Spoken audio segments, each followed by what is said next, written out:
This is not our new corn head. This is not our old corn head, but it is a corn head. So what's the deal? Why isn't this a new corn head or our old corn head? Well, production issues. Name your industry, name your product. Everything has a problem. This is September 26th. Our new head was supposed to be here in July. Then it got pushed to September 3rd. Now it's pushed to allegedly September 30th. The holdup was supposed to be the stalk stompers underneath, so we elected to delete that option, and that could come to us later, field install later, whatever. Did that a few weeks ago. It still hasn't shipped yet, so don't really know where it is. I have heard another customer of the roll cones on the end that help with down corn. Those may be a holdup too. Ours is supposed to have that, so I don't know. Anyway, we want to harvest corn tomorrow, so dealer has had a head for us. Told them better get it prepped, need it. So we went and picked it up yesterday on Saturday. Today is Sunday, so let's go over it.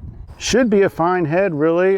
It's a 2020, just like the new one we had last year. The new one we have coming this year is a C12F, so that's the newer style you may have seen on the X9 combines, but that'll be on our S780. So take a look at this thing here. So yeah, a little surface rust, but that'll be gone in the first couple of acres. So it's a 12-row folding head, just like we had before, so capability is the same. One thing a little different, got this little bump out over here. It's a 712 FC, which we had a 712 last year, but this one is a Stalkmaster. What does that mean? That means it's got lawnmower blades under every row. So this is a chopping corn head. So these will mow the corn stalks into little stumps.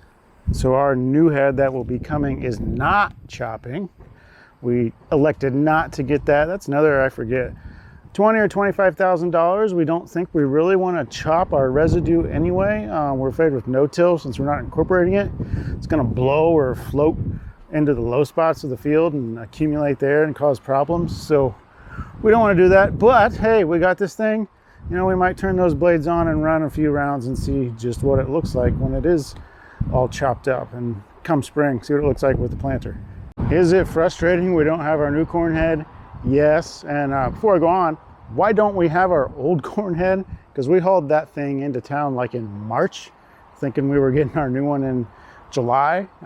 Didn't have any reason to think otherwise at the time, so it's sold and long gone. But anyway, so really this is just kind of a benefit to us in some ways, that we're going to run this thing for free until ours get here, if the whole season, if it doesn't get here. So this isn't going to cost us anything as long as it behaves.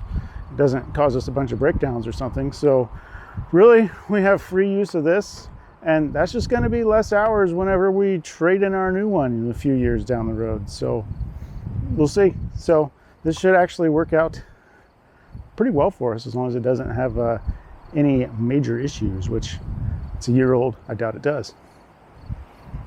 So we'll be putting this thing to work tomorrow. Probably in the morning, I'll put it on the combine, run through all the calibrations on the combine. That's a good idea. Anytime you put a different head on it, just feeder house up and down, tilt, all that kind of stuff. So make sure the deck plates are working, all those good things. And then we're probably just going to send it.